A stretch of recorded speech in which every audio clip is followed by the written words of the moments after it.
Practice క్యాంప్లో దుమ్ము దులుపుతున్న Titans. మనకు Telugu Titans head coach Krishna Kumar కూడా టోటల్ టీం మొత్తంలో చేంజ్ చేశారు. సో చాలామంది యంగ్ ప్లేయర్స్ అండ్ కొత్త ప్లేయర్ని అయితే తీసుకున్నారు. కృష్ణకుమార్ హుడా గారి కెరియర్ చూసుకుంటుంటే దబాంగ్ ఢిల్లీకి ఒకసారి కప్ అందించాడు.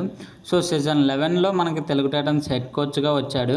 సో సీజన్ 11 అయితే నిరాశపరిచాడు తెలుగు టైటాన్స్ ఫ్యాన్స్ అందరినీ. కృష్ణకుమార్ హుడా గారి మీద నమ్మకం పెట్టుకొని మన తెలుగు టైటాన్స్ అయితే సీజన్ 12 కూడా హెడ్ కోచ్గా అయితే అనౌన్స్ చేశారు. సో సీజన్ 12 ఎలాంటి గేమ్ ప్లానింగ్ అండ్ స్ట్రాటజీస్తో వస్తారో చూద్దాం. సో అంతకన్నా ముందు మన టీంలో ఎంతమంది allrounders and defenders and raiders ఉన్నారో చూద్దాం రండి. సో ఫస్ట్ వచ్చేసి రైడర్స్ని అయితే కౌంట్ చేద్దాం. ఫస్ట్ వన్ వచ్చేసి Ashish Narwal, raider. Second one వచ్చేసి మంజిత్, రైడర్. థర్డ్ వన్ వచ్చేసి జై భగవాన్, రైడర్. ఫోర్త్ వన్ వచ్చేసి Chaitan Sahu, raider. Fifth one వచ్చేసి నితిన్, రైడర్. సిక్స్త్ వన్ వచ్చేసి రోహిత్, రైడర్. సెవెంత్ వన్ వచ్చేసి ప్రఫుల్ జబారే, రైడర్. 7 మెంబర్స్ అయితే రైడర్స్ ఉన్నారు.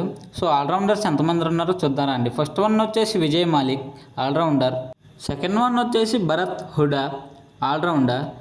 థర్డ్ వన్ వచ్చేసి Shankar Gadai, allrounder. Fourth one వచ్చేసి Ganesh Parki, allrounder. So allrounders అయితే 4 మెంబర్స్ ఉన్నారు. సో డిఫెండర్స్ ఎంతమంది ఉన్నారో చూద్దాం రండి.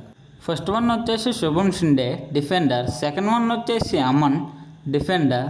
థర్డ్ వన్ వచ్చేసి Rahul Dagar, defender. Fourth one వచ్చేసి Sagar Narwal, defender. Fifth one వచ్చేసి Ajit Pawar, defender. Sixth one వచ్చేసి అవిదూహన్, డిఫెండర్. సెవెంత్ వన్ వచ్చేసి అమీర్ ఓషన్ హెజలాలి, డిఫెండర్. ఎయిత్ వన్ వచ్చేసి Ankit Jaglan, defender. Ninth one వచ్చేసి బంటూ Malik, defender. So defenders 9 members అయితే ఉన్నారు. సో టోటల్ టీం వచ్చేసి 20 members. So 7 riders, 5 allrounders, 9 defenders. So total 20 members. So ఈ 20 మెంబర్స్లో స్టార్టింగ్ 7 ఎవరెవరు ఉంటారో గెస్ట్ చేద్దాం రండి. ఫస్ట్ వన్ వచ్చేసి Bharat Hooda, centre. Second one వచ్చేసి Sagar Narwal, right cover. Third one వచ్చేసి Ajit Pawar, left cover. Fourth one వచ్చేసి Vijay Malik, right in. Fifth one వచ్చేసి Ashish Narwal, left in. Sixth one వచ్చేసి Shubham Shinde, right corner. Seventh one వచ్చేసి Ankit Jaglan, left corner. So నేను ఓన్లీ సీనియర్ ప్లేయర్స్ని మట్టుకే గెస్ట్ చేశాను. సో యంగ్ ప్లేయర్స్ ఎవరు బాగా పర్ఫామ్ చేస్తే వాళ్ళు వస్తారు స్టార్టింగ్ 7లో. సో మీరు ఎవరెవరు అనుకుంటున్నారో కామెంట్ చేయండి.